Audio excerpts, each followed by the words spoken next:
it was like I was in a coffin.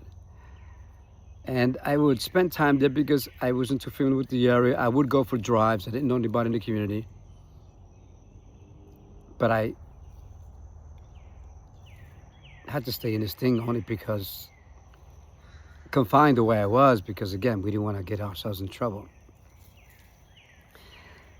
And boy, I had many dark moments. I cried. I got upset at myself.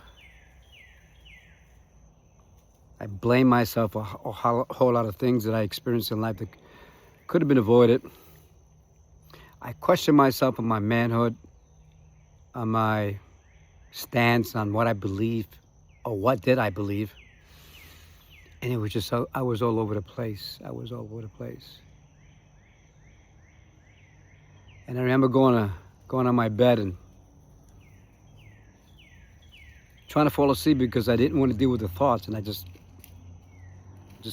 did everything I did to fall asleep. And well, eventually I did, but I wouldn't want to wake up the next morning. I guess you may call it depression, some do. I'm going to call it an experience. Again, this is no medical advice. I'm going to tell you, do it the way I did it. That was me. But yeah, the thought came to my mind, go in the woods, walk deep down the woods. I have a 9 caliber, and just boom. I felt no one cared for me. I felt there was no one who was interested in my well-being. I felt isolated. I felt rejected. I felt, what's the sense? What's the sense? Yet I was surrounded by so many people who loved me, who still believed in me, who counted on me for certain things that they don't know how to do or need support with.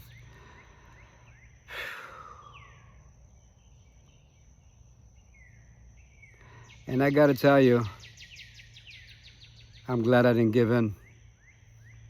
I'm glad I continued on this journey, because here I am. I would have never experienced this. And not only that, but I get to enjoy. Goody. Anyway, he's a little busy there, doing his thing there. And this animal has brought me so much joy. Being here has brought me so much joy. Being around for my not being around physically, but being here for my granddaughter's 14th birthday.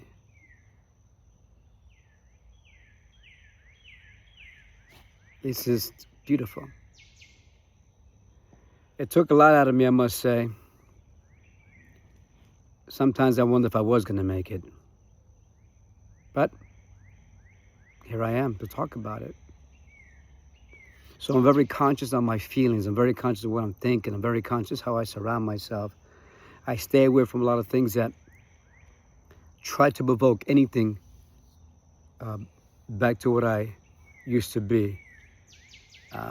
News, people, music, thoughts, movies. So I become more conscious of the fact that I have to be the guard of my mind, because not everything that I hear is true. Although it seems true, but here I am to talk about it. If I would have believed that dying would have been the true thing to do, I wouldn't be here, but I chose to continue. And now I can share this with you. So if you're out there and you're going through any complications, there are hotlines that you can call. I'll try to post them on my post here. You can call them nationwide and just reach out for help. I reached out for help. I've spoken to some people, friends of mine. In fact, I was going to get to the point where I was going to submit myself to a mental institution. Come on. I was going to submit myself to a mental institution, and well, I chose not to because I don't believe in them. I'm not saying they don't work, they don't serve their purpose. Again, I'm not a doctor to let you know that. But what I can tell you is that here I am. So, I want to tell you that I love you, I believe in you, and I know the pain is deep. But hopefully what I said here will give you some encouragement. You can feel my love, you can tell that I'm talking from my heart. And I'm glad that I am. my heart is still beating. Thank you. Love you much. Let me know what you think. Share this message with somebody you think may need it.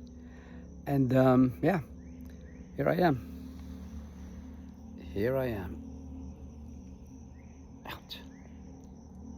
Yep, close to the woods here in South Carolina. So, take care. Love you much. Subscribe. Please leave a comment. Just say something. Not just word something, but write something. Bye-bye.